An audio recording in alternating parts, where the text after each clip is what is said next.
Ini seperti kekerasan saya boleh, kekerasan kamu jahat. Itulah narasi yang dipaksakan kepada kita, dan saya tidak menerimanya. Saya pikir jika kita bicara tentang kekerasan, kita harus membicarakan kekerasan kita dan kekerasan kalian. Kita berdua harus membicarakan kekerasan. Dan pada akhirnya kita akan menemukan NATO sangat terlibat dalam permainan kekerasan. Bukan berarti kita hanya penonton dan negara-negara di luar NATO, negara-negara BRICS, Brasil, Rusia, India, atau Tiongkok, yang bertanggung jawab atas kekerasan. Tidak. Kamu tahu, Pascal, itulah yang membuat semuanya jadi sulit. Sebenarnya, negara-negara NATO lah yang paling banyak melakukan pengeboman sejak 1945. Most since 1945.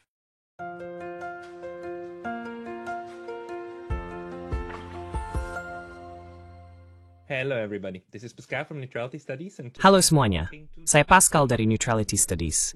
Dan hari ini saya berbicara dengan Dr. Daniel Ganser, seorang sejarawan Swiss dan peneliti perdamaian.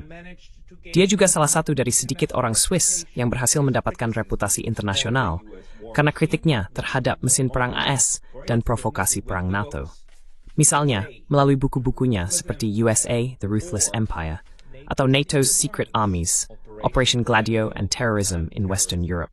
Ia secara rutin mengisi auditorium besar saat memberikan kuliah umum di seluruh Swiss, Jerman, dan Austria. Dan semua ini tidak mengherankan, telah menyebabkan gelombang kebencian daring terhadap dirinya, dan tuduhan yang sering dilontarkan bahwa ia adalah seorang penganut teori konspirasi.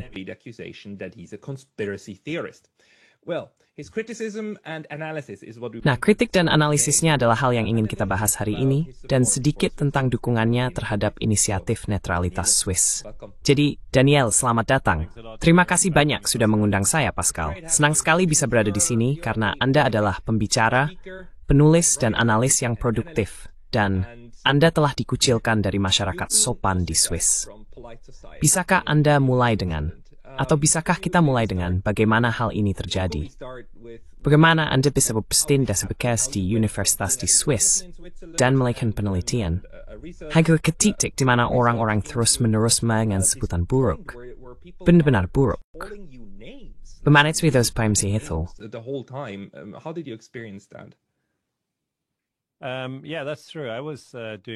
Ya, itu benar. Saya sedang menempuh studi S3 di bidang sejarah di Universitas Basel, dan topik disertasi saya adalah tentara rahasia NATO, jadi operasi Gladio dan terorisme di Eropa Barat. Itu tidak masalah. Ketika saya menerbitkan disertasi saya pada tahun 2001, orang-orang berkata, oke, itu topik yang sangat sensitif, tapi sangat menarik. Saya mendapat nilai yang sangat baik di universitas dan semuanya baik saja. Lalu selama 2 tahun, saya bekerja di Avenir Suisse, sebuah lembaga think tank di Zurich. Setelah itu, saya pindah ke ETH Center for Security Studies. Pada tahun 2006, saya menerbitkan sebuah artikel tentang World Trade Center SUDU dan serangan teroris 9/11. Dan disitulah semuanya dimulai. Jadi pada dasarnya, semuanya dimulai pada tahun 2006, ketika saya mengatakan, saya tidak percaya cerita 9/11.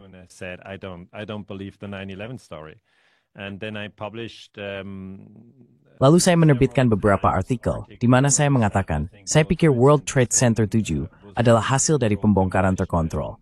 Saya tidak melihat cara lain gedung ini bisa runtuh. Dan kemudian Kedutaan Besar Amerika di Swiss turun tangan dan berkata, Anda tahu, itu teori konspirasi. Jadi singkatnya, tahun depan adalah 2026. Ya, tahun depan, saya akan genap 20 tahun disebut macam-macam, hanya karena mengatakan World Trade Center 7 adalah hasil pembongkaran terkontrol. Dan saya juga punya entry Wikipedia yang sangat buruk. Jadi memang, jika Anda mempertanyakan 9/11, Anda akan menghadapi banyak masalah, bahkan di Swiss. Maksud saya itu benar-benar kejutan besar. Anda juga orang Swiss, jadi ini 2 orang Swiss yang saling berbicara.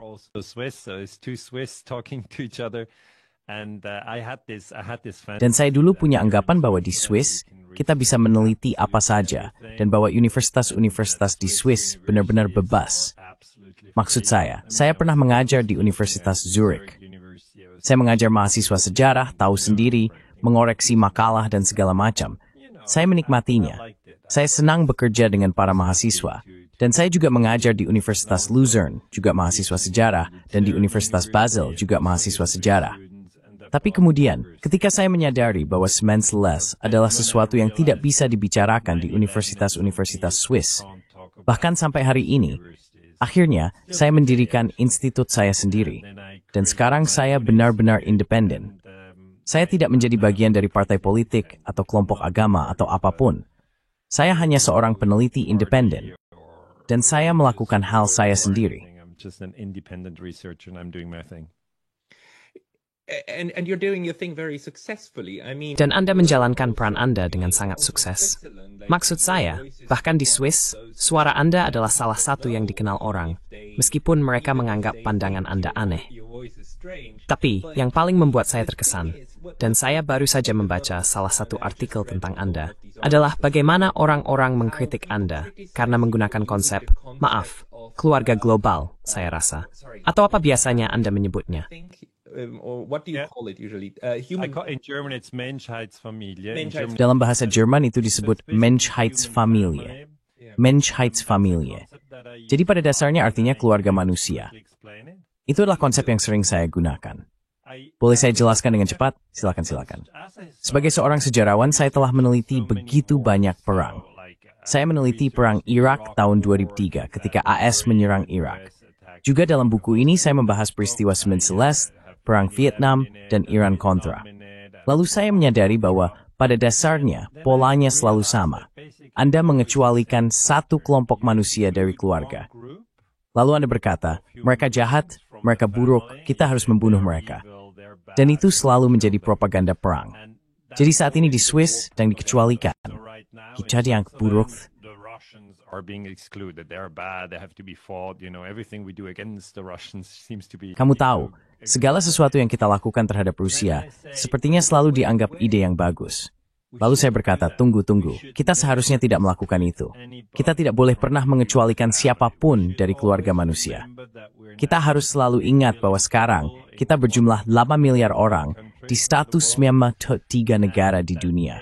Dan pada dasarnya semua orang di setiap negara ingin hidup. Itu yang mereka semua inginkan. Tidak ada yang ingin dibom. Jadi saya mencoba membawa konsep keluarga manusia ini dalam semua pembicaraan saya. Saya katakan, kalian semua di ruangan ini diterima. Kalian semua adalah bagian dari keluarga manusia. Tidak peduli apa kalian kaya atau miskin. Tidak peduli apa kalian memilih atau tidak memilih. Dan jika kalian memilih, partai apa yang kalian pilih? And if you vote, what parties you vote for?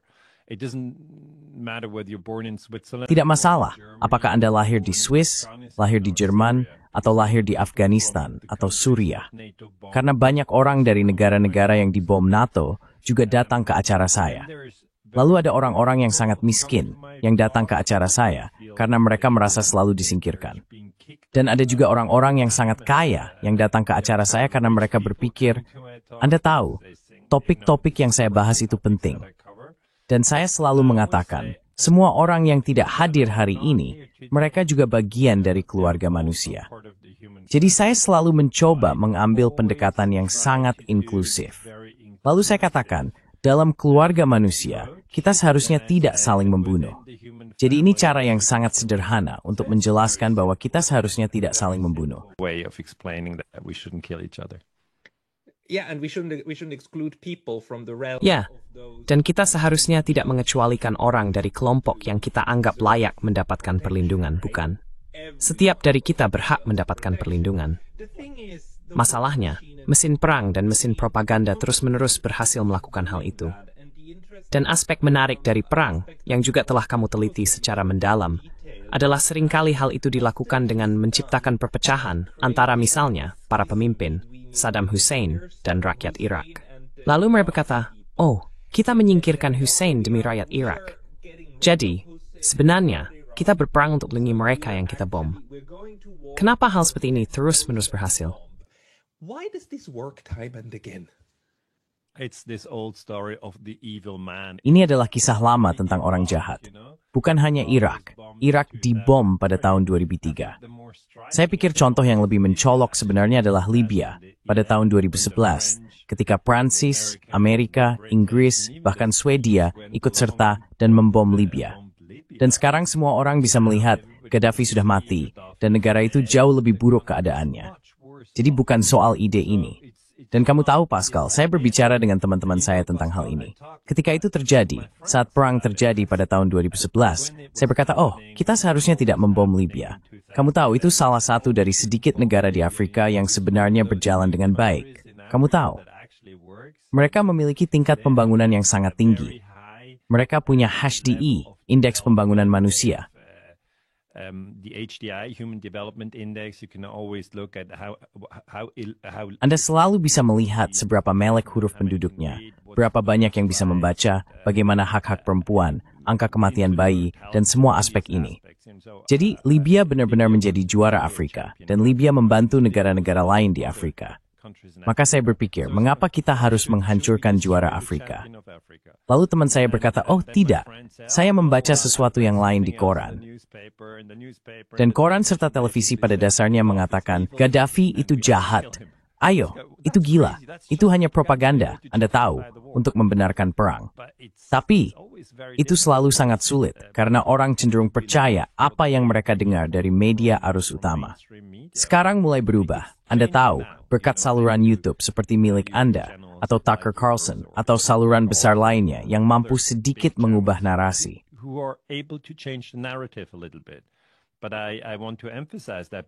Tapi saya ingin menekankan bahwa orang-orang yang setiap hari duduk di depan televisi Swiss umumnya berpikir bahwa penting untuk mempersenjatai Ukraina, dan bahwa Swiss harus melepaskan netralitasnya dan berpihak pada Ukraina, serta semua hal yang diberitakan oleh surat kabar arus utama seperti Neue Zürcher Zeitung kepada mereka. Dan itu selalu sama. Hal yang sama juga terjadi dengan Afghanistan. Afghanistan adalah kasus yang sangat rumit. Perang melawan Afghanistan dimulai pada 7 Oktober 2001, dan 3 minggu sebelumnya kita mengalami peristiwa 9/11. Jadi di situ saya katakan ini juga sebuah kebohongan. Begitu juga dengan Perang Vietnam. Anda tahu, dengan insiden Teluk Tonkin, itu juga sebuah kebohongan. Jadi maksud saya, Pascal, perang-perang dimulai dengan kebohongan. Dan kebohongan itu kemudian disebarkan kepada masyarakat melalui media massa, membentuk persetujuan publik, seperti yang dikatakan Noam Chomsky.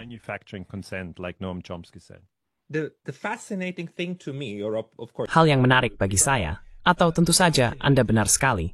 Namun, yang menarik adalah kebohongan-kebohongan itu terungkap sebagai kebohongan. Kita tahu bahwa insiden Teluk Tonkin adalah kebohongan. Kita tahu bahwa senjata pemusnah massal adalah kebohongan. Kita tahu bahwa yang kecil-kecil. Ya, Anda tahu. Kita tahu semuanya. Kita tahu bahwa Libya hancur dan sekarang memiliki pasar budak terbuka, seperti yang terus diulang-ulang oleh Jimmy Dore. Semua ini sudah diketahui. Namun, hal itu sebenarnya tidak berpengaruh. Maksud saya, bukan tidak diketahui, tapi tidak mengubah sikap orang-orang yang telah dibohongi untuk mempercayai semua ini. Bisakah Anda menjelaskan hal ini kepada diri Anda sendiri?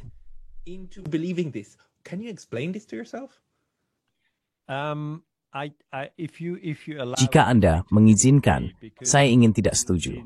Karena dalam beberapa tahun terakhir, pada 2020 dan 2021, kita mengalami pandemi corona, krisis, apapun sebutannya. Dan selama krisis corona, saya tidak mengambil vaksinasi. Saya tidak mempercayainya, dan saya berkata saya tidak akan mengambilnya. Anak-anak saya tidak mengambilnya. Istri saya, ibu saya, saudara perempuan saya, kami semua tidak mengambilnya.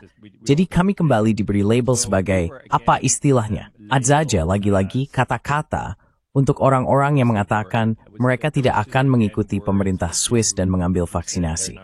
Jadi kami disebut Corona Leugner, yang dalam bahasa Inggris pada dasarnya berarti Anda mengatakan tidak ada hal seperti itu. Penolak corona. Anda disebut sebagai penolak. Corona deny, yeah. Okay. Penolak corona, ya. Oke. Jadi kamu tahu, saya tidak terkesan. Maksud saya sudah diberi label sebagai penganut teori konspirasi, karena saya bilang saya tidak percaya cerita 9/11. Dan saya juga sudah diberi label sebagai pemahaman terhadap Putin. Karena saya bilang, kita seharusnya tidak mengirim senjata ke Ukraina. Kita seharusnya segera mengadakan pembicaraan damai di Istanbul. Dan memang ada pembicaraan damai pada Maret 2022, seperti yang kamu tahu. Jadi tahun-tahun corona benar-benar membuat banyak orang di jaringan saya, jika boleh saya katakan, lebih sadar bahwa kita sedang digerakkan oleh narasi-narasi besar. Dan mereka juga seperti itu. Pada dasarnya itulah kelompok orang yang tidak mengambil vaksinasi. Dan saya bekerja di dunia berbahasa Jerman. Jadi itu Swiss, Austria, dan Jerman. Itu 100 juta orang.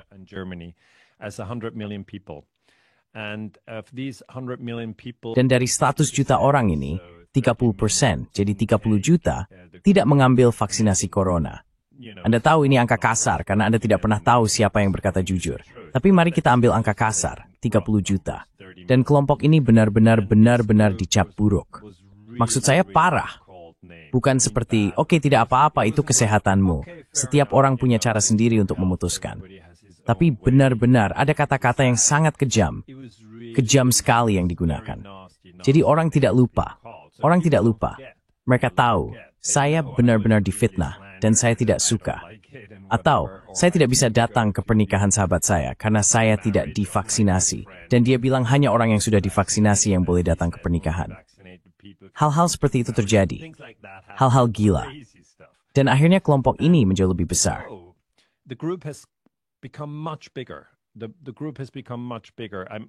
Kelompok ini telah menjadi jauh lebih besar. Saya hanya ingin memberitahu Anda bahwa, ya, Anda benar. Anda tahu, ini selalu sama. Ada perang, dan sebelum perang, kebohongan mulai disebarkan.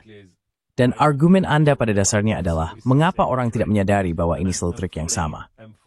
Dan saya sepenuhnya setuju dengan Anda. Tetapi saya cenderung menekankan bahwa sekarang, pada tahun 2020 dan 2021, yang pada dasarnya adalah tahun-tahun corona di Swiss, pada 2022 kembali lagi ke Ukraina dan Rusia. Tetapi pada tahun-tahun corona, kelompok yang menjadi sangat sensitif terhadap pertanyaan tentang narasi. Apa itu narasi? Apa itu kelompok narasi? Apa itu framing? Bagaimana framing bekerja? Bagaimana Anda mempertahankan ruang untuk apa yang bisa dibicarakan? Dan semua hal ini, kelompok ini terlihat jauh besar. Das System die Menu tough impopulation phase before. But then ever buat si pores boring. In my public talks, there's even more people coming now. I'm glad to hear that. Probably you're right. Saya senang mendengarnya. Mungkin kamu benar. Maksud saya, ada sesuatu yang berubah secara perlahan. Tapi kita juga melihat penindasan dari pihak lain sekarang, bahkan lebih keras. Dengan Uni Eropa kini bahkan menjatuhkan sanksi kepada rakyatnya sendiri. Dan kamu tahu, tekanan itu semakin diperketat sedikit demi sedikit. Mungkin itu juga merupakan reaksi dari sebuah sistem yang takut dan khawatir. Tapi apa dampaknya? Apa dampaknya? But what is the effect? It's gonna speed it up. Ini akan mempercepatnya. Anda tahu, saya melihat misalnya Thomas Rupper dari Anti-Spiegel dimasukkan ke dalam daftar sanksi Uni Eropa.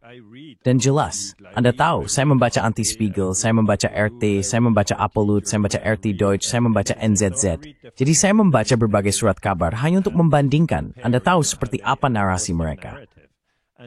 Dan fakta bahwa mereka benar-benar memberikan sanksi kepada Thomas Rupper dari Anti-Spiegel, itu benar-benar, Anda tahu, membawa ini ke tingkat berikutnya. Dan saya pikir orang-orang yang menyadari hal ini menjadi semakin sensitif. Anda tahu maksud saya? Mereka jadi berpikir, oke, mereka benar-benar takut narasi ini akan runtuh. Karena Pascal, apa narasinya? Narasi di Swiss adalah Ukraina benar, Rusia salah. Ukraine is right, Russia is wrong. Because, Russia invaded on the 24th. Karena Anda tahu, Rusia menginvasi pada tanggal 24 Februari 2022.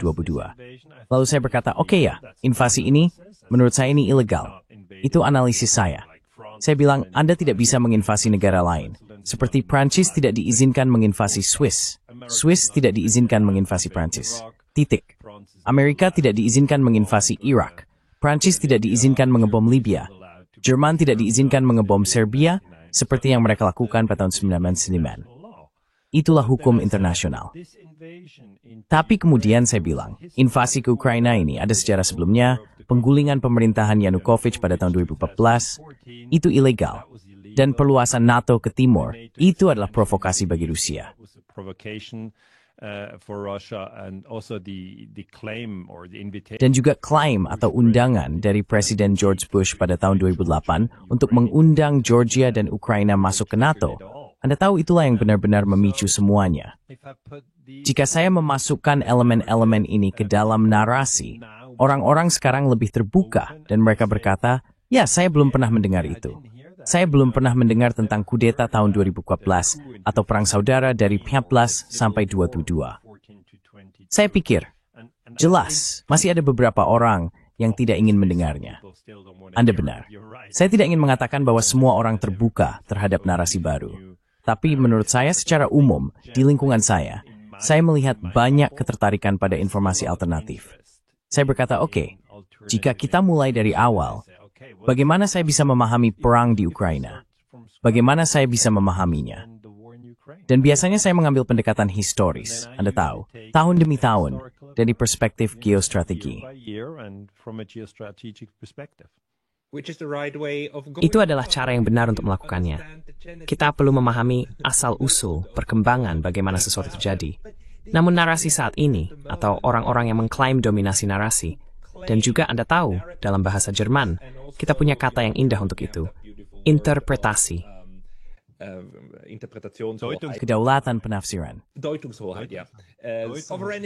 Deutungshoheit, ya, kedaulatan dalam menafsirkan. Orang-orang yang mengklaim hal itu akan mengatakan bahwa jika Anda menjelaskan sejarah, maka Anda sedang membenarkan invasi tersebut. Tapi bagaimana mungkin orang-orang cerdas, dan saya mengenal orang-orang cerdas, seperti Anda dan saya, sesama sejarawan di Swiss, sangat cerdas, dan mereka tidak memahami bahwa ada perbedaan antara penjelasan dan pembenaran. Mengapa demikian?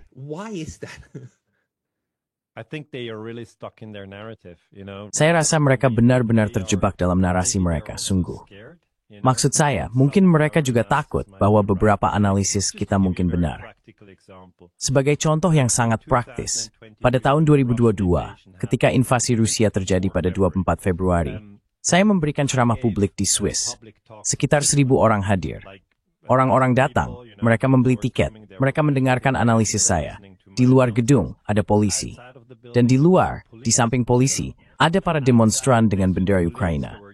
Para demonstran itu berkata, Daniel Genscher seharusnya tidak berbicara karena dia benar-benar menantang narasi bahwa Rusia adalah satu-satunya pihak yang harus disalahkan.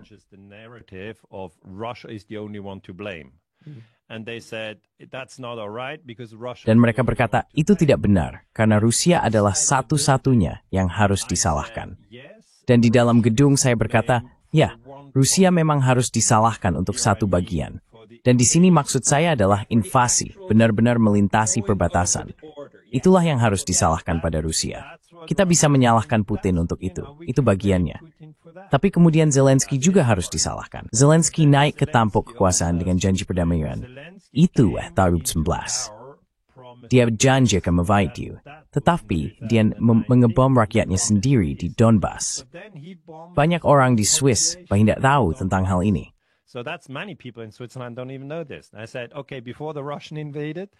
Saya bilang, oke, sebelum Rusia menginvasi, pemerintah Ukraina naik ke tampuk kekuasaan dengan janji perdamaian, tapi kemudian tetap mengebom rakyatnya sendiri.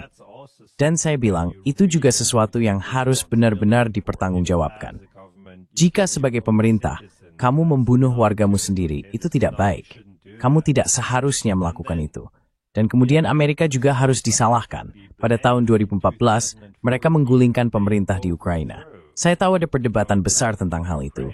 Kamu tahu, tapi saya mengacu pada rekaman telepon Victoria Nuland dengan Geoffrey Pyatt. Geoffrey Pyatt adalah duta besar AS di Kiev. Dan saya mengetahuinya, tapi saya ulangi saja untuk penonton. I know that you know it, but I just repeat it for the audience. Victoria Nuland sedang berbicara di telepon dengan duta besar Amerika di Kiev. Dan Victoria Nuland, yang jelas bekerja di Departemen Luar Negeri sebagai asisten Menteri Luar Negeri, berkata, siapa yang seharusnya ada di pemerintahan baru? Dan itu terjadi sebelum kudeta terjadi. Secara terbuka, dia juga mengatakan, kami telah menginvestasikan banyak uang ke Ukraina.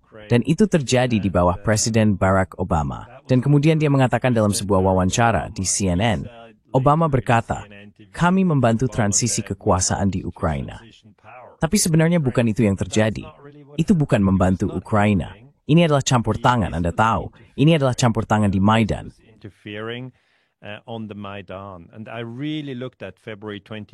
Dan saya benar-benar melihat tanggal 20 Februari 2014 dengan sangat-sangat detail.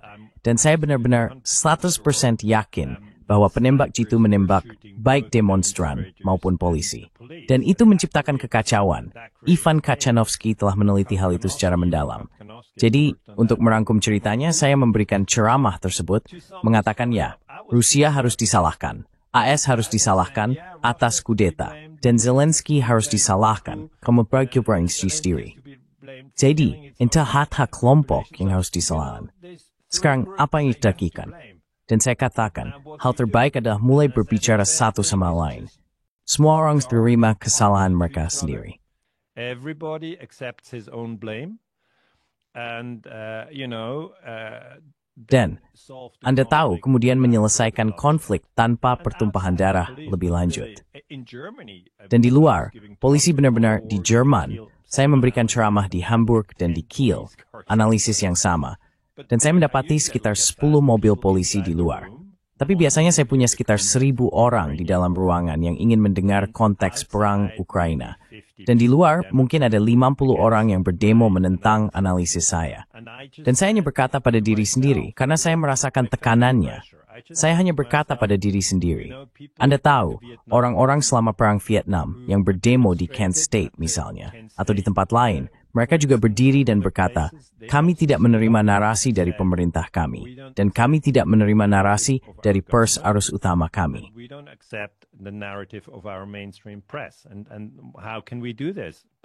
Dan bagaimana kita bisa melakukan ini? Dengan memberikan ceramah publik, dengan melakukan komunikasi seperti ini di saluran YouTube independen seperti milikmu, atau dengan menerbitkan buku seperti yang satu ini. Itu satu-satunya cara damai yang kita miliki, karena pemerintah jelas jauh lebih kuat. Ya, tapi kamu benar. Kamu tahu, beberapa rekan kita berpikir, analisis saya benar-benar salah dan bahwa Putin sepenuhnya harus disalahkan. Tapi tidak. Yang lucu adalah, saya mungkin bahwa analisis sedapnar.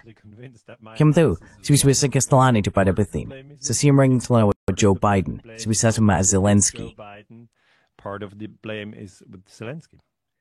And the funny thing is, of course, that we are condemned. Dan, Anda tahu, hal yang lucu adalah, tentu saja, kita seolah-olah ditakdirkan untuk percaya bahwa kita benar, karena kita tidak bisa lepas dari diri kita sendiri, bukan? Itu memang tidak berhasil. Kita menggunakan metode diskursif untuk berinteraksi, mencari tahu sesuatu, menggunakan sumber-sumber, dan sebagainya.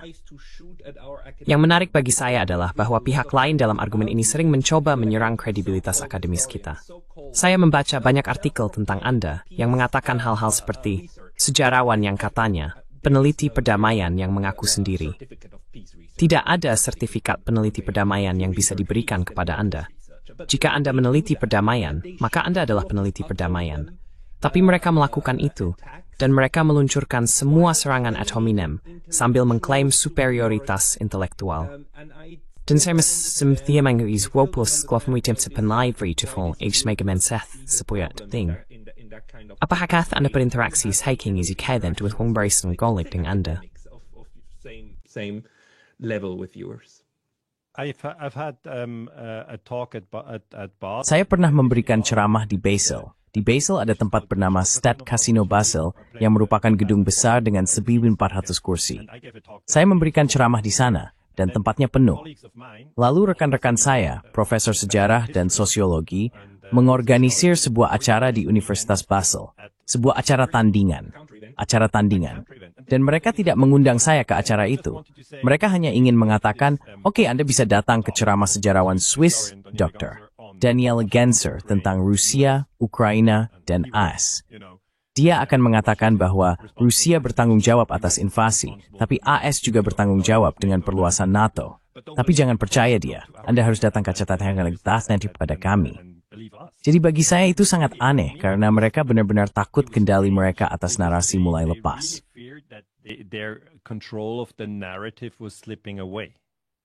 Or their interpretation of the world. Atau interpretasi mereka tentang dunia. Interpretasi mereka tentang dunia adalah bahwa NATO selalu menjadi kekuatan untuk kebaikan. AS selalu menjadi kekuatan untuk kebaikan. Pandangan itu mulai memudar. Jadi saya pikir saat ini bahkan lebih sulit karena misalnya di sini di Swiss, Neue Zürcher Zeitung selalu menulis bahwa kita hanya perlu mendukung Zelensky dan kemudian dia akan menang. Dan saya berkata, maksud saya, Ukraina memiliki sekitar 40 juta penduduk. Rusia memiliki sekitar 150 juta penduduk. Jadi ada selisih 100 juta lebih banyak. Mengapa Ukraina harus menang? Bisakah Anda menjelaskan itu kepada saya? Rusia memiliki infrastruktur militer yang jauh lebih besar. Ukraina pada dasarnya bergantung pada impor. Mereka hampir tidak bisa memproduksi senjata sendiri. Jadi mengapa, bahkan tanpa memihak, mengapa yang lebih kecil harus menang melawan yang lebih besar?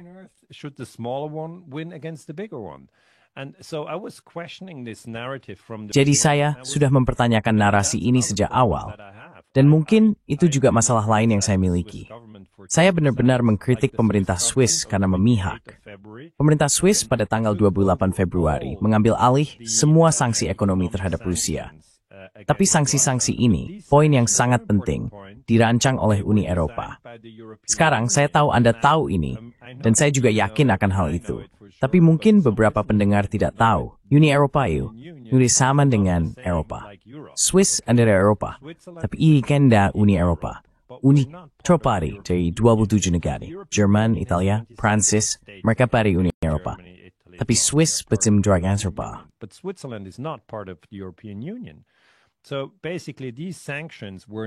Jadi pada dasarnya, sanksi-sanksi ini tidak disetujui oleh Dewan Keamanan PBB, karena jelas, Rusia memiliki hak veto di sana. Tapi Anda tahu, Swiss seharusnya tidak mengikuti jalur Uni Eropa dan memberlakukan sanksi terhadap Rusia.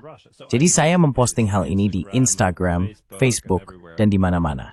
Lalu orang-orang berkata, ya, dia bahkan tidak setuju dengan pemerintah Swiss. Dan saya rasa itu membuat analisis saya semakin sulit diterima. Tapi saya sangat teguh dengan analisis saya. Saya sangat yakin, Swiss harus tetap netral. Kita tidak boleh bergabung dengan NATO. Kita tidak boleh bergabung dengan Uni Eropa. Dan jika pun ada yang harus dilakukan, kita seharusnya membantu Ukraina, AS, dan Rusia untuk menemukan perdamaian. Tapi pembicaraan damai saat ini, itu bukan di Swiss, itu di Arab Saudi, Turki, karena Swiss sudah tidak netral lagi.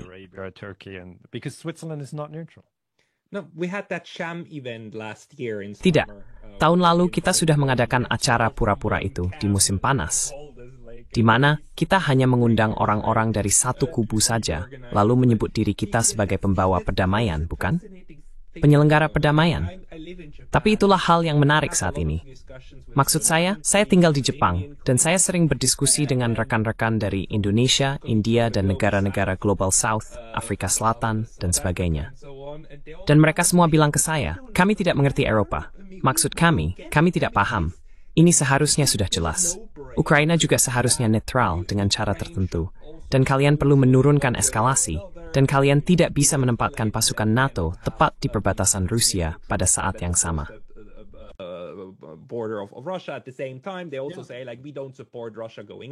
Mereka juga bilang seperti, kami tidak mendukung Rusia masuk. Jadi dari dalam, menurut saya, ada begitu banyak ideologi dan emosi yang benar-benar mengaburkan gambaran. Dan yang aneh tentang Swiss adalah, bahkan di Swiss, kami sering mendengar pembicaraan seperti, kita tidak boleh memberi hadiah kepada Putin, dia tidak boleh diberi hadiah. Dan saya berpikir, ini sama sekali tidak ada hubungannya dengan hadiah, teman-teman. Lagi pula, Swiss. Maksud saya, tidak ada yang kalian miliki. Kalian tidak berkontribusi dalam hal memberi hadiah. Ini adalah fakta keras dari perang yang mengerikan. Sangat mengerikan. Bisakah kamu menjelaskan pada dirimu sendiri narasi tentang memberi hadiah kepada Putin ini?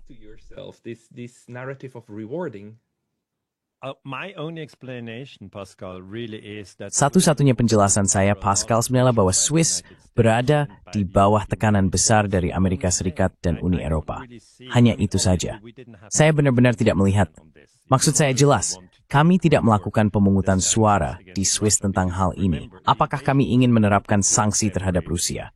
Karena ingat, invasi terjadi pada 24 Februari 2022. Dan pemerintah Swiss, yang sebenarnya ini terdiri dari 7,6 juta penduduk, Jadi 7 Bundesrat ini, immediate information ini menghabiskan tahapkan small angsi ekonomi Rusia. Dan dari beberapa, kamu netrina juga. What? We're losing neutrality right there. Yeah, we did, but we had protests. Ya benar, tapi kami memang mengadakan protes, terutama di Bern, khususnya dari partai saya, Partai Sosial Demokrat. Mereka menggerakkan orang-orang untuk melakukan protes. Dan hingga hari ini, orang-orang masih mengatakan bahwa mereka merasa kesal karena pemerintah Swiss butuh 4 hari untuk memberlakukan sanksi-sanksi ini. Dan jumlah orang yang merasa seperti itu cukup banyak. And this is a sizable number of people. But I'm indignated that the Swiss... Tapi saya merasa marah karena pemerintah Swiss melepaskan netralitas tanpa bertanya kepada rakyat. Karena Anda tahu, saya tidak mengatakan bahwa invasi itu legal. Saya benar-benar setuju dengan orang-orang yang mengatakan bahwa invasi itu ilegal. Tapi netralitas Swiss tidak pernah dirancang dengan cara yang mengatakan Swiss netral, kecuali suatu negara secara ilegal menginvasi negara lain. Pada hari itu kita akan buang netralitas. Ayolah. Itu Anda tahu, berarti kami harus membuatnya setiap tahun. Karena Anda melihat Jerman misalnya, Jerman di bawah Kanselir Schröder dan Menteri Luar Negeri Joschka Fischer membom Serbia pada 1999. Itu bersama dengan Bill Clinton. Dia saat itu Presiden Amerika Serikat. Bill Clinton, he was then president of the United States. And, you know, France and Great Britain, they bombed it. Dan Anda tahu, Prancis dan Inggris juga melakukan pengeboman.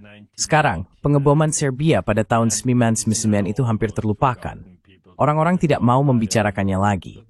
Tapi itu jelas-jelas ilegal. Anda tahu, Anda tidak bisa begitu saja mengebom Serbia. Jadi Swiss, jika saya mengikuti argumen orang-orang ini, seharusnya membuang netralitasnya dan menjatuhkan sanksi kepada Jerman, karena Jerman baru saja melanggar hukum internasional. Lalu saya bilang, tidak, kita tidak seharusnya melakukan itu. Kita seharusnya hanya mengatakan kepada Jerman, nah, kalian baru saja melanggar hukum internasional, yang mereka juga tahu, dan kami pikir itu bukan ide yang baik. Mereka tidak peduli, tapi hanya itu. Itu saja yang bisa dilakukan oleh negara kecil. That's about it. That's all you can do as a small state.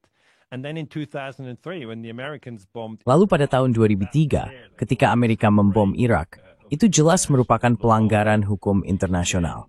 Anda kemudian bisa menulis surat kepada Duta Besar AS di Swiss dan memberitahunya bahwa pemerintah Swiss tidak senang karena Amerika Serikat baru saja membom Irak.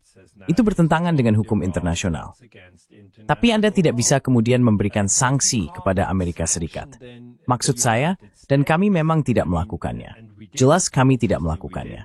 Dan pada tahun 2011, ketika Prancis dan Swiss adalah negara tetangga, saya hanya menyebutkan itu kepada para pendengar. Maksud saya tahu Anda tahu, tapi Prancis adalah tetangga Swiss. Pada tahun 2011, Prancis membom Libya. Dan mereka berkata, oh ya, kami punya mandat PBB untuk itu. Karena Dewan Keamanan telah mengatakan tidak apa-apa untuk memberlakukan zona larangan terbang.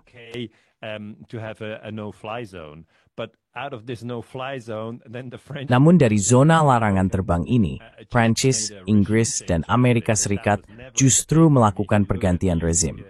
Dan itu tidak pernah tercantum dalam dokumen. Maksud saya, jika Anda melihat transkrip Dewan Keamanan, dan saya membaca transkrip ini, saya melihat tidak ada ketentuan untuk pergantian rezim. Jadi sekali lagi, itu ilegal. Apakah Swiss kemudian memulai perang ekonomi melawan Prancis? Tentu saja tidak. Jadi begitulah cara saya melihatnya. Saya mengambil 30 tahun terakhir, bahkan bisa 50 terakhir, dan saya katakan ya, saya setuju dengan kalian. Ada banyak perang ilegal. Dan tebak apa? Saya tidak menyukainya. Tetapi prinsip netralitas adalah bahwa bahkan jika Anda melihat perang ilegal, Anda tetap netral.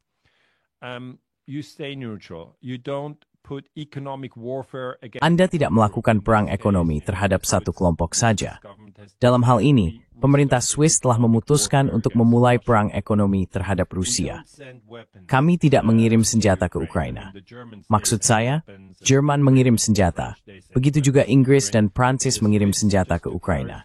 Swiss, hanya untuk memperjelas, kami tidak mengirim senjata demi Tuhan. Tapi kami memang ikut serta dalam perang ekonomi. Dan itu bukanlah sikap netral. Dan itulah yang benar-benar mengecewakan saya. Maksud saya, pada titik tertentu, kita harus kembali dan menghentikannya. Dan berkata, oke, itu adalah sebuah kesalahan. Kita hentikan. dan kita harus menulis surat kepada Rusia. Maaf, seharusnya kami tidak melakukan itu. Tapi saat ini, kita masih berada dalam perang ekonomi ini. But right now we're still in this economic war. And Dan setelah semuanya berakhir, saya rasa akan lebih mudah untuk membicarakannya. Sekarang kita masih berada di tengah-tengahnya. Dan orang-orang seperti saya yang berbicara menentangnya, kami mendapat tekanan. Tapi saya tetap menyuarakannya. Dan itulah hal baik tentang Swiss. Anda tahu, kebebasan berbicara. Saya tidak pernah mengalami ceramah publik yang dihentikan oleh polisi Swiss atau semacamnya. Tidak, saya bisa memberikan pidato saya di sini secara terbuka. Ingin matang dan ingin nangrak surgorstray. Zairian skorth ababaste kebebasan small. Itu mawethip ranu. freedom of speech, so we're still a free country. That is true. I believe. Itu benar. Saya percaya bahwa, seperti yang sering terjadi di Swiss, segala sesuatunya juga memanas. Tetapi pada tingkat yang lebih rendah dibandingkan, katakanlah, dengan kakak besar kita, Jerman. Emosi mereka, bahkan hukum dan tindakan keras mereka, selalu jauh lebih keras dan tegas. Saya baru-baru ini berdiskusi tentang hal ini, karena untungnya, baik di pihak kiri maupun kanan, orang-orang sekarang mulai kembali pada gagasan netralitas. Dan ada satu kelompok yang membicarakan Australia. Ada kelompok yang ingin melihat Australia menjadi negara netral. Mereka bertanya kepada saya, tapi jika kami menyatakan netralitas, apakah kami juga demi menjaga kebijakan itu sepenuhnya, harus menahan diri untuk tidak memberikan sanksi kepada Israel? Karena itu bukan sesuatu yang ingin kami lakukan. Maksud saya, Israel seharusnya diberi sanksi. Dan, tentu saja, Swiss tidak memberikan sanksi kepada Israel. Swiss memberikan sanksi kepada Rusia, tapi tidak kepada Israel. Maksud saya, kedua kasus ini tidak bisa dibandingkan. You can't compare them. Yeah. In Switzerland, you can't. Di Swiss, Anda mipisim berbicara mereka. Jika Anda membicarakan orang Rusia dan Israel oleh lima involved, itu senorang. Ini tidak bisa ada mai. It's not comparable. Yeah, the only thing that you are allowed. Satu hal yang oleh Anda bandingkan adalah Hamas dan Tuan Putin. Di sana kita lebih sering membandingkan Hamas, Putin, Hitler. Itulah norma yang diterima. No, but it's crazy, isn't it? It's crazy how Tidak, tapi memang gila, bukan? Sangat gila bagaimana narasi sedang dibentuk dengan begitu kuat. Maksud saya untuk Australia, menurut saya, Australia tidak akan bisa mengirim pasukan ke Afghanistan seperti yang mereka lakukan. Jadi pertanyaan yang muncul di banyak negara adalah, apakah netralitas itu aset atau justru menjadi beban? Dan saya dari sudut pandang Swiss benar-benar mengatakan bahwa itu adalah aset. Pengalaman Swiss menunjukkan bahwa Anda tidak harus memihak di dua kelompok saling membunuh. Anda tidak terus memihak.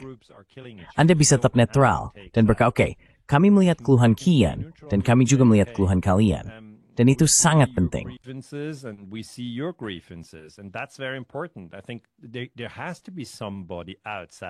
Saya pikir, harus ada seseorang di luar konfrontasi langsung yang benar-benar bisa mendengarkan satu pihak, atau mendengarkan pihak Rusia, dalam contoh kita, atau kemudian mendengarkan pihak Ukraina.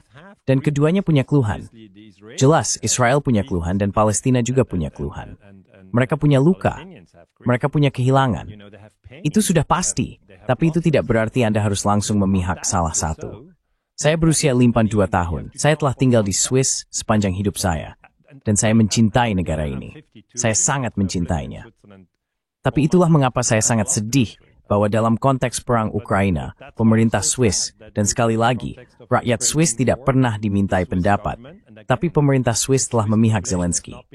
Itu sesuatu yang tidak saya mengerti. Itu sebuah kesalahan. Menurut saya itu kesalahan strategis.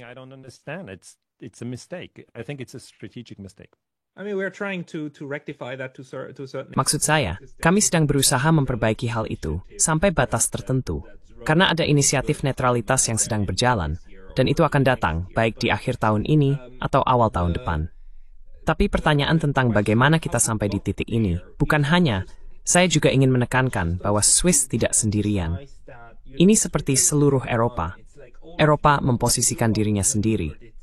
Dan yang saya maksud adalah Eropa Barat.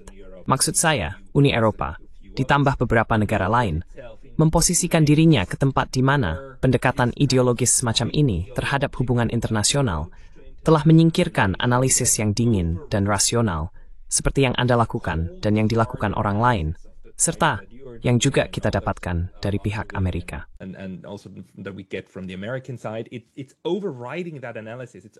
Itu menimpa analisis tersebut. Itu menimpa fakta sederhana bahwa Rusia sedang memenangkan perang ini, dan apa yang dilakukan Rusia, lalu menggantinya dengan, tapi seharusnya tidak begitu. Itu seperti mengatakan, oh tapi gravitasi seharusnya tidak menarikku ke bawah. Itu tidak adil. Dan itu adalah hal baru. Kita tidak memiliki hal seperti itu tikulu atau pulu. Dulu ada pragmatisme di Eropa, dan pragmatisme itu disingkirkan. Bisakah Anda mewasap istedais nemekasma?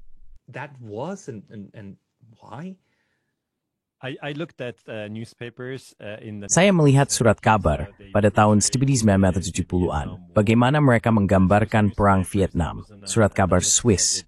Itu adalah analisis yang saya lakukan bertahun-tahun yang lalu. Dan saya harus mengatakan, bahkan saat itu, orang Swiss sudah mengikuti analisis Amerika secara membabi buta. Mereka berkata, oke, kita harus berperang di Vietnam karena kamu tahu orang Vietnam dari utara itu komunis dan kamu tahu melawan komunisme, kamu memang harus melakukannya. Jadi saya memang berpikir bahwa kita telah mengambil banyak narasi dari Washington dan hanya mengikutinya selama bertahun-tahun. Tapi saya pikir dengan munculnya internet, sekarang kita memiliki banyak narasi berbeda yang ditawarkan berkat berbagai saluran YouTube. Saya benar-benar harus mengakui itu. Thanks to different YouTube channels, I really have to say so. I think many people, and I think I speak now for you. Saya rasa banyak orang, dan saya kira saya juga berbicara untuk audiens Anda, lebih memilih menonton saluran YouTube Anda daripada televisi nasional mereka, karena mereka tahu televisi nasional hanya memberikan sudut pandang pemerintah. Dan ketika saya harus menilai bagaimana reaksi Eropa saat ini, menurut saya hal yang lucu adalah, dengan terpilihnya Donald Trump sebagai presiden baru pada Januari 2025, dan dengan keinginan Presiden Trump, dia berkata, sekarang saya ingin mengakhiri perang di Ukraina, maksud saya. Dia mengatakannya berulang kali. Sangat aneh atau lucu melihat orang-orang Eropa justru berkata, tidak, kami ingin mengakhiri perang ini sekarang. No, we don't want to end this war now. And this is something that opened the eyes of many people. Ini adalah sesuatu yang membuka mata banyak orang yang melihat bahwa di Prancis, Macron, di Inggris, Keir Starmer, dan di Jerman Merz, itulah 3 negara di Eropa Barat yang mengatakan, tidak, kami tidak ingin mengakhiri perang ini, dan Zelensky akan menang, dan kami akan mendukungnya sampai akhir. Jadi menurut saya sekarang, Prancis, Jerman, dan Inggris benar-benar terjebak dalam wacana mereka sendiri, dan mereka tidak menemukan jalan keluar. Padahal Charmnale, sorry dengan mengatakan, oh ya, kami pikir perang ini hakilin, demi dukung semua inisiatif perdamaian. Mereka saja mengatakan itu. Maksud saya, tidak mustahil untuk mengatakan hal seperti itu. It's not impossible to say such a thing. No, but then 24 hours ago, Tidak. Tapi kemudian 24 jam yang lalu, Kaja Kallas, Kepala Kebijakan Luar Negeri Uni Eropa, kembali mengumumkan bahwa jika kita tidak mendukung Ukraina, jika kita menyerah pada perdamaian yang dituntut Rusia, maka kita akan memberi hadiah kepada Rusia. Lagi-lagi, ini soal memberikan sesuatu. Seolah-olah perang itu seperti hadiah dan bukan tragedi mengerikan seperti kenyataannya. Tapi Kaja Kallas bukanlah kekuatan untuk perdamaian. Tidak, dia bukan.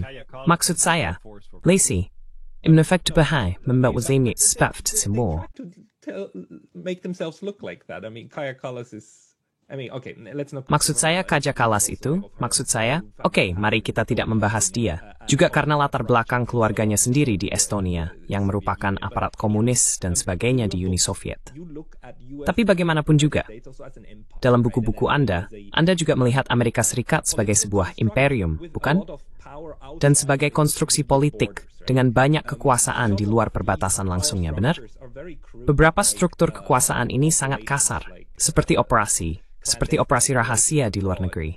Menurut Anda, seberapa besar operasi rahasia ini di Eropa? Atau seberapa besar kendali yang dimiliki Imperium Washington? Well, I do think that the NATO countries. Saya memang berpikir bahwa negara-negara NATO saat ini ada 32 negara. Jadi dari 193 negara di dunia, 32 di antaranya adalah anggota NATO. Dan saya rasa Amerika Serikat yang memimpin NATO.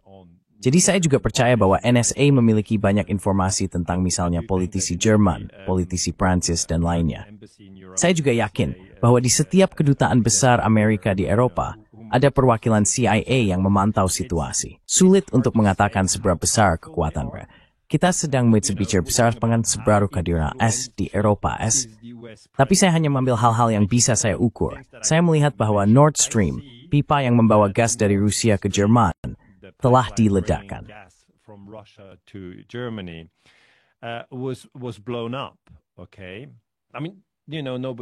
Oke, maksud saya, semua orang tahu tidak ada yang membantah bahwa itu memang diledakkan. Tapi kemudian Seymour Hersh muncul, seorang jurnalis Amerika yang sangat baik, yang mengatakan bahwa Joe Biden yang melakukannya. Saya pikir Amerika Serikat memang pasti terlibat. Pertanyaannya sekarang, dengan Joe Biden, apakah dia masih dalam kondisi baik saat itu? Apakah dia tahu apa yang sedang dibicarakannya? Sekarang kita punya perdebatan besar tentang Joe Biden, yang menurut saya sangat penting karena banyak orang bilang dia mulai kehilangan kapasitas mentalnya dan tidak mampu memimpin sama sekali. Tapi mari kita ikuti Seymour Hersh dan katakan bahwa yang pasti terlibat adalah Jake Sullivan, penasihat keamanan nasional, dan Antony Blinken, Menteri Luar Negeri. Antony Blinken, foreign minister, who were involved. It was the White House who blew up Nord Stream. Now Gedung Putihlah yang meledakkan Nord Stream. Sekarang, saya sepenuhnya setuju dengan Seymour Hersh. Saya pikir itu benar. Lalu saya melihat ke Jerman. Oke? Orang Jerman menerima laporan dari Seymour Hersh bahwa AS baru saja meledakkan pipa gas mereka. Dan reaksinya nol. Pascal, sampai hari ini, reaksi di Jerman adalah nol. Seolah-olah ini campuran dari kami tidak yakin apakah yang dikatakan Seymour Hersh itu benar. Kamu tahu dia sudah tua atau kami tidak yakin. It's a babalit sigi. Dan saya untuk membawa kriptopi at stibich carried layman. That is way that is. Nah? It happened too long ago, let's move on. So Ini benar-benar mencengangkan. Tapi yang lebih parah lagi, Daniel, karena skenario terbaik bagi orang-orang ini adalah narasi yang saat ini diterima di Eropa, itu benar. Dan narasi itu mengatakan bahwa ada 5 orang di sebuah kapal pesiar. 5 orang Ukraina di kapal pesiar. Andromeda disutradarai oleh kamu tahu, kepala mata-mata Ukraina saat itu kan? Zelensky tidak tahu. Tapi skenario terbaiknya adalah sekutu yang kamu beri senjata dan yang kamu belah justru yang meledakkannya. Dan itu skenario terbaik, karena dalam skenario terburuk. Itu tidak masuk akal kan? Jika orang percaya itu, jika mereka berpikir kamu tahu Zelensky, maka ceritanya jadi seperti, oh ya, tapi mereka sudah terlalu jauh dan Zelensky tidak bisa menghentikan operasi itu. Tapi jika kamu, maksudku, menurutku itu agak, aku hanya tidak percaya itu. Tapi jika orang ingin percaya cerita itu, maka aku bertanya-tanya. Nah, jika kamu pikir Ukraina yang meledakkan pipa gasmu, kenapa kamu masih mengirim jutaan kamu tahu, ke Ukraina? Kenapa kamu tidak bilang sudah cukup, kami tidak akan mengirim uang lagi, kami tidak akan mengirim senjata lagi? Apa logikamu? Dan Pascal, masalahnya adalah orang-orang begitu terjebak. And Pascal, the problem is people are so stuck. They're like, oh, let's not talk about it. Mereka bilang, oh jangan dibahas. Itu terlalu rumit. Lalu saya bilang, ada tentara Amerika di tanah Jerman. Jika AS benar-benar meledakkan Nord Stream, seharusnya kalian memulangkan 30.000 tentara AS itu. Kalian seharusnya berkata, kalian tidak diterima di sini. Jika kalian meledakkan infrastruktur kami, dan itu bukan infrastruktur kecil loh, bagi ekonomi Jerman, energi murah sangat penting. Dan sekarang energi murah itu sudah tidak ada lagi. Jadi ekonomi Jerman menderita. Ini itu it's a september Mei. Mau masih sepeta buat kelebihan energi. Dia punya itu gas sendiri dan sebagai tidak off. Jerman memang with the gas murah workforce. On cheap gas from Russia. And when the Americans blow away dan ketika Amerika meledakkan Nord Stream Jerman, ekonomi Jerman menderita dan ekonomi Jerman benar-benar menderita. Lihat saja datanya. Jadi itu adalah sesuatu yang seharusnya mereka bicarakan, tapi mereka tidak melakukannya karena narasinya begitu kuat. Sangat kuat. Bahkan di Swiss, kami tidak membicarakan Nord Stream. Itu mungkin disebut teori konspirasi. Dan saya bilang ya, tentu saja itu konspirasi. Karena konspirasi berarti dua orang atau lebih bersekongkol untuk melakukannya sehari sebelum mereka meledakkannya. Tentu saja itu konspirasi. Mereka semua datang dengan label konspirasi. Dan saya bilang, hey, tentu saja kita punya konspirasi. Apakah kamu pikir tidak ada konspirasi di dunia ini? Sadarlah.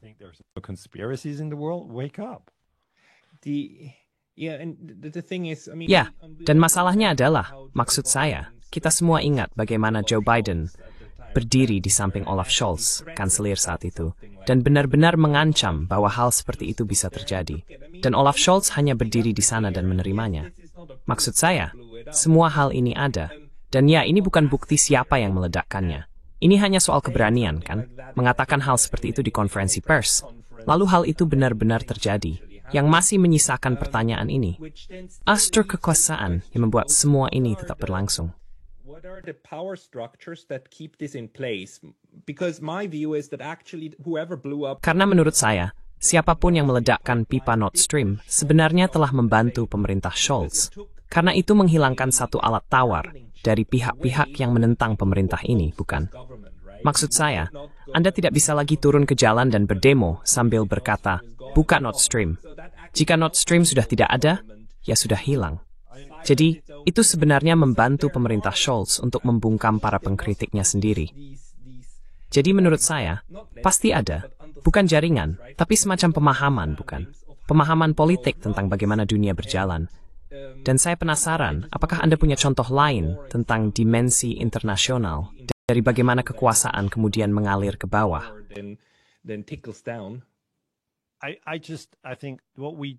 Saya rasa yang harus kita pahami adalah bahwa pemerintah di negara-negara NATO melakukan serangan teroris. Bagi banyak orang, itu sangat mengejutkan.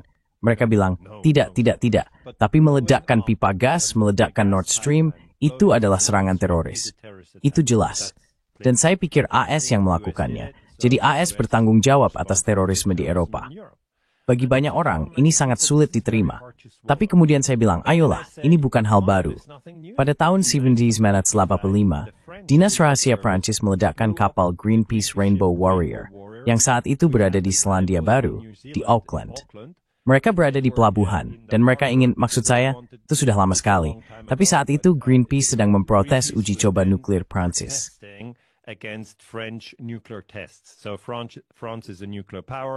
Jadi Prancis adalah negara berkekuatan nuklir, dan Prancis melakukan uji coba nuklir pertamanya di Aljazair, yang saat itu merupakan koloni Prancis. Namun kemudian Aljazair merdeka pada awal 1960-an. Lalu Prancis berkata, oh, di mana kita bisa menguji bom nuklir kita? Tidak mungkin di Prancis. Kita butuh tempat lain. Kemudian mereka memutuskan, mari kita pergi ke Mururoa di Samudra Pasifik. Lalu kru Greenpeace, yang saat itu hanyalah organisasi lingkungan kecil, berkata, kami menentang uji coba atom. Kami akan berlayar ke sana dengan kapal kami, Rainbow Warrior. Namun sebelum mereka benar-benar bisa melakukannya, kapal itu masih berada di pelabuhan, dan Dinas Rahasia Prancis datang ke kapal tersebut dan memasang bahan peledak di kapal itu.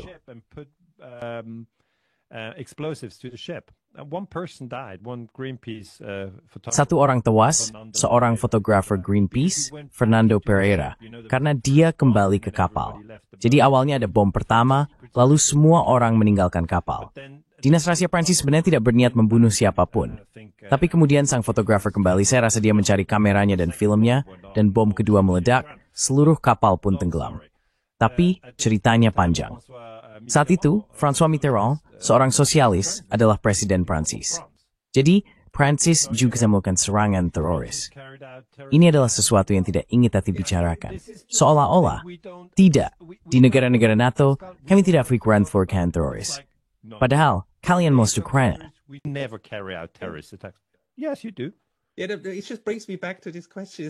Ini membuat saya kembali pada pertanyaan ini.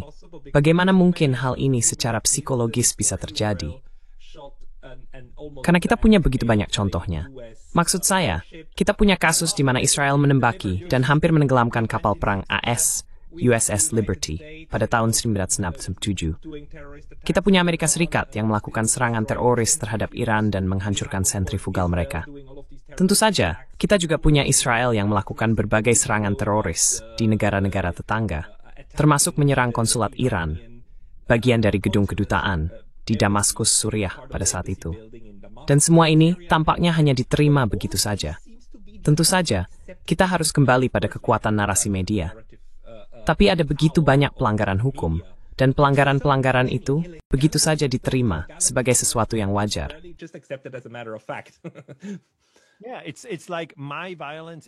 Ya, ini seperti kekerasan saya boleh, kekerasanmu jahat. Itu narasi yang terus-menerus dipaksakan kepada kita, dan saya tidak menerimanya.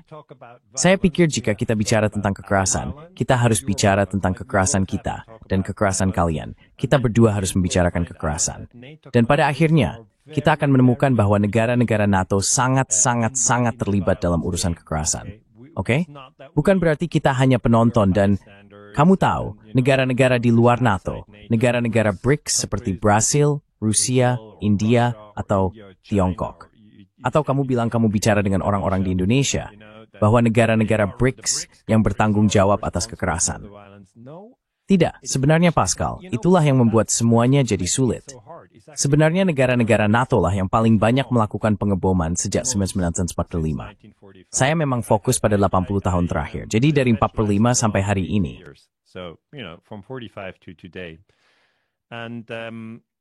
Pada periode ini, AS telah menjadi kekaisaran, kekuatan militer yang dominan. Mereka membom Serbia pada tahun 1999. Kita sudah membahas itu. Mereka membom Afghanistan pada tahun 2001. Kita juga sudah membahas itu. Perang 20 tahun dan seterusnya. Cukup ambil tanggal awalnya aja. Mereka membom Pakistan pada waktu yang sama. Mereka membom Sudan pada tahun 90-an. Mereka jelas membom Libya pada tahun 2011 bersama Prancis dan Inggris.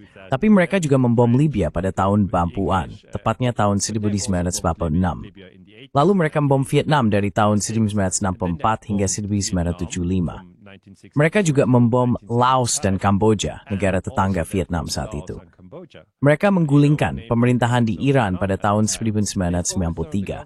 Mereka menggulingkan pemerintahan di Guatemala pada tahun 1994. Mereka menggulingkan pemerintahan di Chile pada tahun 1973. Sa Stevison Necker-Gur, it's a si Gempuara in the worth of Sandinista.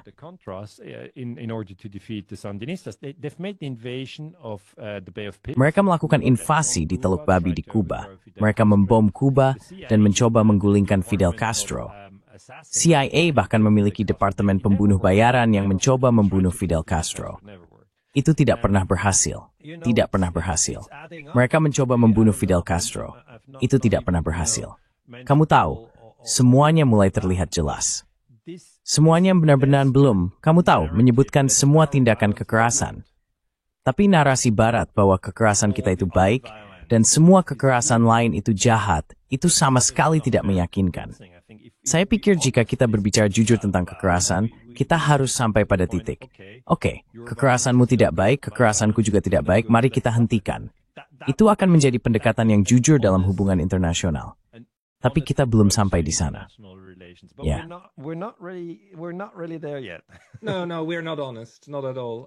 Tidak, kita tidak jujur.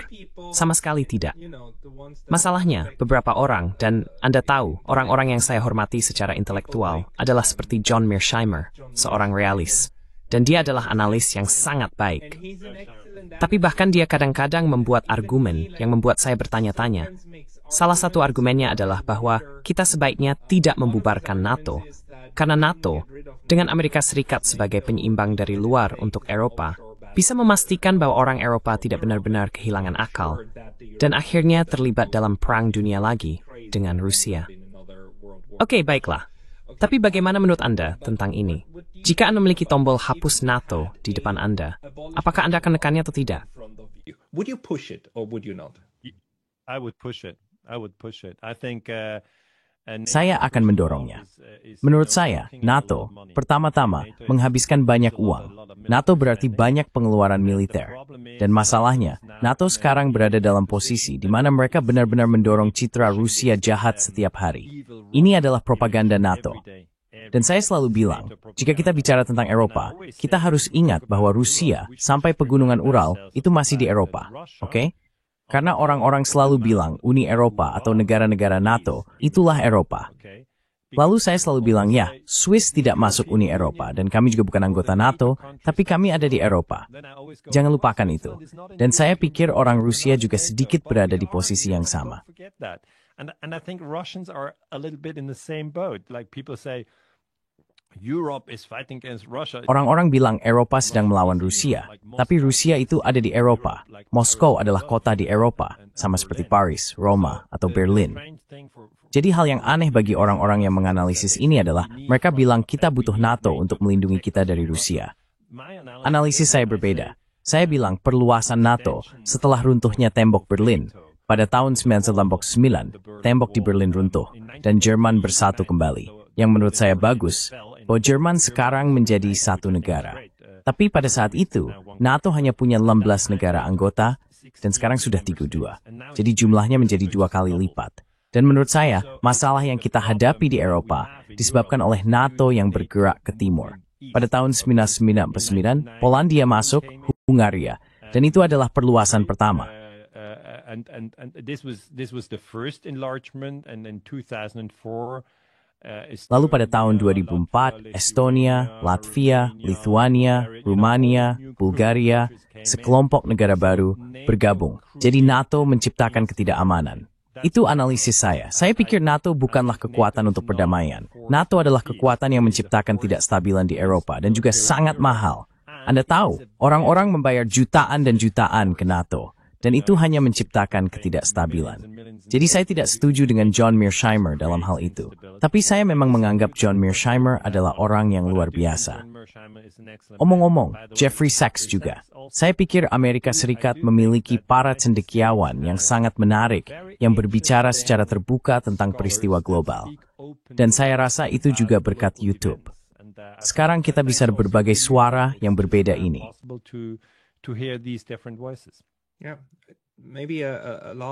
Ya, mungkin satu poin terakhir. Apakah Anda melihat, sebagai peneliti perdamaian, cara yang realistis untuk membangun arsitektur keamanan, alih-alih komunitas keamanan, yang kemudian mencoba menjadikan semua orang sebagai musuh mereka?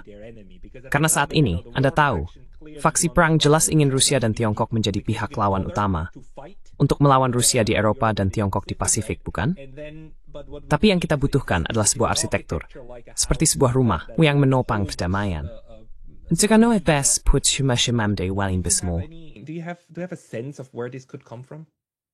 I think now specifically for the war. Saya pikir sekarang, khususnya untuk perang di Ukraina, struktur perdamaian yang ideal adalah Ukraina menjadi negara netral. Ukraina tidak bergabung dengan NATO.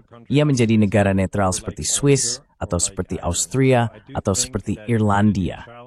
Jadi saya memang percaya bahwa gagasan netralitas bisa menjadi fondasi bagi perdamaian global. Maksud saya, mungkin ada orang yang menganggap ini naif atau apapun, tapi saya sangat yakin bahwa jika Ukraina berada dalam posisi netral, maka ada kemungkinan untuk menghentikan pertumpahan darah. Dan ini mungkin terjadi. Ukraina bisa menyatakan, oke, kami berjanji akan tetap netral. Orang Austria melakukan itu setelah Perang Dunia II. Ini mungkin saja. Swiss juga netral. Jadi menurut saya, netralitas adalah fondasi. Selain itu, saya juga berpikir bahwa kita sebaiknya tidak meningkatkan anggaran pertahanan. Increase defense spending. I'm against it. Like if in the end we put all Saya menentangnya. Jika pada akhirnya kita menghabiskan seluruh kekayaan kita untuk senjata, itu hanya akan membuat dunia menjadi tempat yang lebih berbahaya. Akan jauh lebih cerdas jika kita menggunakan sejumlah besar uang ini untuk komunikasi, bukan komunikasi dalam arti propaganda, di mana media massa memberitahu siapa yang harus kita benci, tetapi lebih kepada perbandingan sejarah. Karena perbandingan sejarah pada dasarnya berarti bahwa Palestina memiliki sejarah dan perspektif, Israel memiliki sejarah dan perspektif, Ukraina memiliki sejarah dan perspektif, Rusia memiliki sejarah dan perspektif, Jepang memiliki perspektif, dan Tiongkok juga memiliki perspektif. The Japanese have a perspective, the Chinese have a perspective. So, and then we should compare these different. Lalu kita sebaiknya membandingkan berbagai cerita ini. Kamu tahu, membandingkan cerita tanpa saling membunuh. Dan Pascal, kita tidak harus sepakat tentang ceritanya. Tidak apa-apa, jika pada akhirnya kita berkata tidak, menurutku ceritaku lebih meyakinkan daripada ceritamu. Tapi saya sangat menyarankan, sebagai sudut pandang untuk abad ke-21, bahwa kita cukup membandingkan cerita dan berkata, oh, itu cerita yang menarik, dan saya punya cerita yang berbeda. Kamu tahu, ini penting bagiku. Itu tidak ada di ceritamu, tapi bagiku, itu adalah elemen yang penting. Dan yang lain berkata, oh aku bahkan tidak memikirkan itu. Itu tidak penting bagiku. Karena itulah yang kita lihat di tingkat yang sangat pribadi. Seperti jika sebuah pernikahan berakhir, kamu tahu, dan suami istri bercerai, itu terjadi. Itu memang terjadi.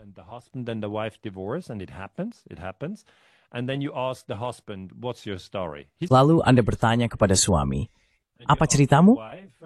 Dia akan memberikan sebuah cerita. Dan Anda bertanya kepada istri, dia juga akan memberikan sebuah cerita. Dan Anda bertanya kepada anak-anak, mereka juga akan memberikan sebuah cerita. Dan saya tidak berargumen untuk mengatakan, ini cerita yang benar dan itu cerita yang salah.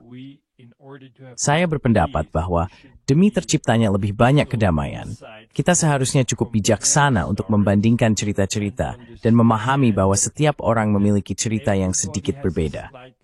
Dan ketika kita tetap berada dalam perbandingan dan pertukaran sudut pandang ini tanpa saling membunuh, hidup tetap sangat menarik.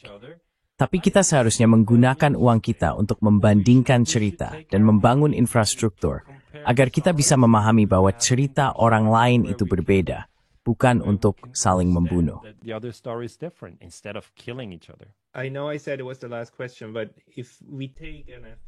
Saya tahu saya bilang itu pertanyaan terakhir. Tapi jika kita mengambil, dan menurut saya ini ide yang bagus, pendekatan naratif untuk memahami realitas, haruskah kita juga meninggalkan gagasan tentang fakta universal dan hanya mengatakan, oke, semuanya adalah narasi, semuanya didorong oleh cerita. Jadi yang perlu kita lakukan adalah menerima bahwa orang mungkin mempercayai cerita meskipun kenyataannya tidak seperti itu. Atau apakah itu terlalu berlebihan?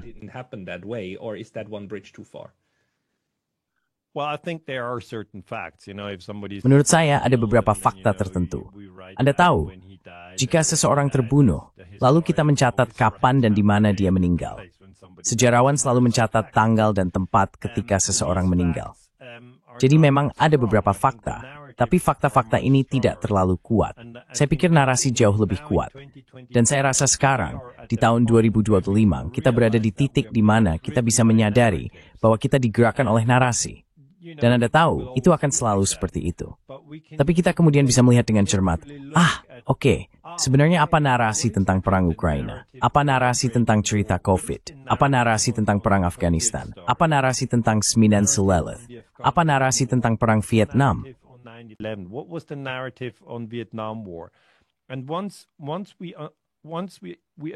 Dan begitu kita mendekati topik-topik besar ini dari perspektif naratif, kita akan jauh lebih mudah menerima bahwa orang lain memiliki narasi yang berbeda. Ambil contoh corona. Kita tahu, dalam keluarga, kita akan menyadari bahwa orang lain hanya mendapatkan berita yang berbeda, yang mereka baca, yang mereka ikuti, yang mereka lihat di iPhone, smartphone, top, televisi, atau apapun. Dan berdasarkan cerita-cerita yang mereka percayai dan ikuti, itulah narasi mereka. Sementara orang lain mendengarkan hal yang berbeda. Dan sekarang kita bisa sampai pada titik di mana kita tidak lagi berkata, kamu harus mendengarkan ceritaku karena aku punya berita yang bagus. Aku punya yang asli. Kamu harus mendengarkan Pascal dan cerita netralitas.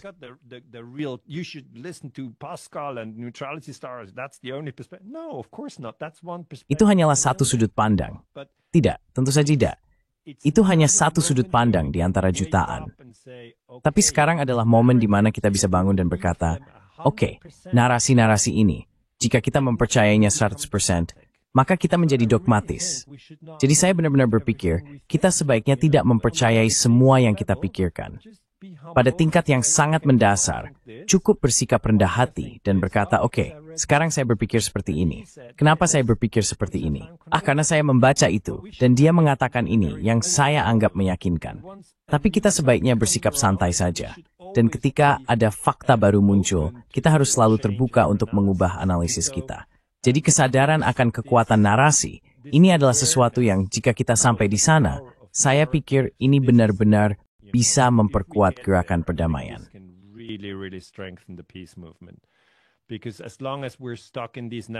Karena selama kita terjebak dalam narasi seperti ini, Rusia itu jahat, kita harus membunuh mereka. Gerakan perdamaian benar-benar berada dalam situasi yang sulit. Tapi begitu kita mengubah narasi ini dan berkata, oke, Rusia memang punya kesalahan karena mereka menginvasi, tapi Ukraina juga punya kesalahan karena mereka menggulingkan pemerintah mereka sendiri pada tahun 2014. Itu adalah orang Ukraina sendiri, bukan Rusia. Dan kemudian mereka membunuh rakyat mereka sendiri. Jadi Ukraina juga punya kesalahan dan AS juga punya kesalahan karena mereka memperluas NATO dan mengundang Ukraina serta Georgia dan seperti yang kita tahu, mengirim Javelin dan lain-lain.